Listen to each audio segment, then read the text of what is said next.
Dr. O, thank you so much for the time today. Thanks for having me.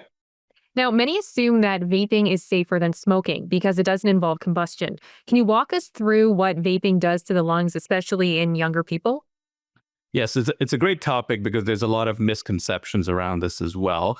What we do know is when someone vapes, they're inhaling an aerosol. So that's going to contain nicotine, flavoring chemicals, and other substances, usually formaldehyde, acetaldehyde, and even heavy metals. Now, all of these particles can really cause inflammation in the lungs, and it's going to damage those delicate alveoli or the tiny air sacs which are responsible for the gas exchange. So over time, we're going to see an impairment in lung function. And in fact, these studies have shown that vaping over time will lead to issues like bronchial irritation, coughing, shortness of breath. Now, in Canada, we care about this now because we've seen a dramatic increase in vaping in general. And what we've seen is that 87% of youth who vape are using nicotine-containing products. So that is the concern that we have in Canada for this topic. Now, there's a major concern about nicotine levels in e-cigarettes and unknown toxins. Why is it particularly worrisome for children and adolescents? So, speaking about nicotine in itself, it's not just addictive, it's neurotoxic. So, when we're talking about children and adolescents, that's the big concern here. Nicotine can interfere with the development of the prefrontal cortex, which is a part of the brain that we need for decision making, impulse control, and emotional regulation.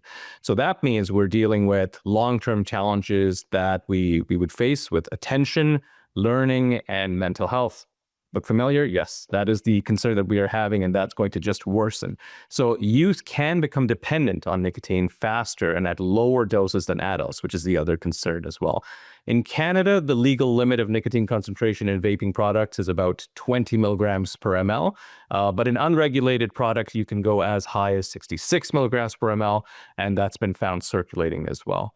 There's also the issue that we talked about of these unknown toxins, these volatile organic compounds and heavy metals, which can certainly worsen things like lung damage, cardiovascular stress, and cellular mutations. And all of those we see are particularly vulnerable when we're dealing with young lungs and adolescents in general.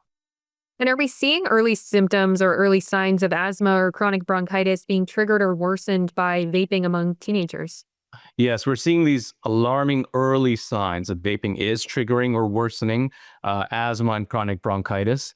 What we do see is vaping does introduce irritants like the nicotine, formaldehyde, and chemicals.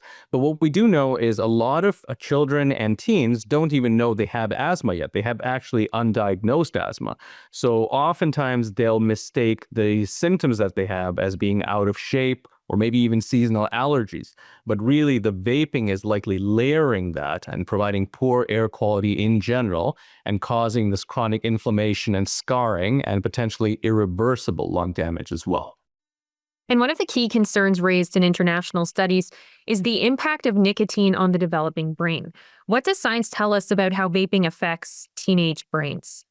What we do know is nicotine exposure, especially during adolescence, can really have a profound and lasting effect on the developing brain.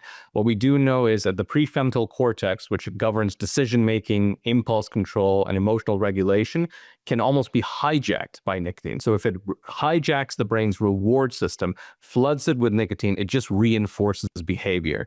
And that rewiring over time is going to lead to addiction, mood disorders, or even cognitive impairments there.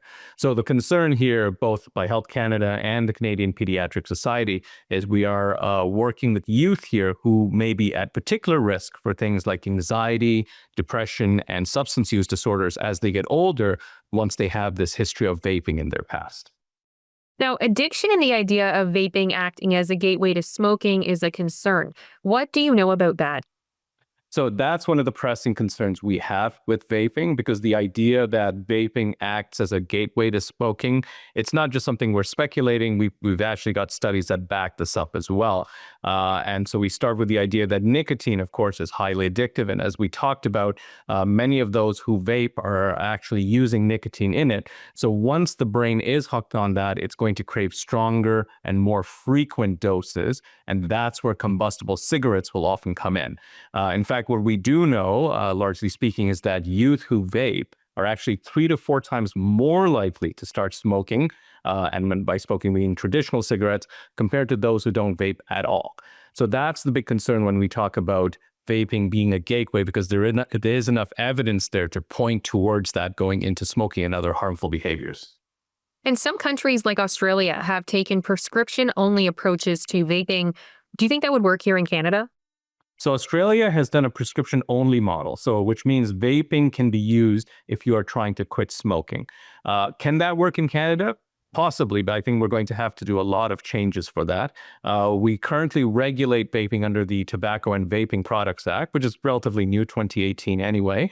But what we do see is in our country, we are having one of the highest rates of teenagers and adolescents using vaping products, which means in general, we're not dealing with it effectively. So to use vaping as medical therapy would be very helpful, but we would then need to implement it through Health Canada. It would have to be a regulated medical device or drug. So it certainly could work, but I think it's going to be a comprehensive strategy that's going to require a lot of support.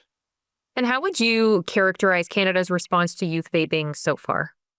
So that's a great question. We just talked about the Tobacco and Vaping Products Act, which started in 2018. It was a very promising start, but what we have seen now is over 30% of teens aged 15 to 19 have tried vaping, and Canada is amongst the highest vaping rates globally. So there was this ban that was proposed on flavored e-cigarettes, but unfortunately it has gone a little to the wayside, and provinces have stepped in, specifically Quebec and Nova Scotia as well.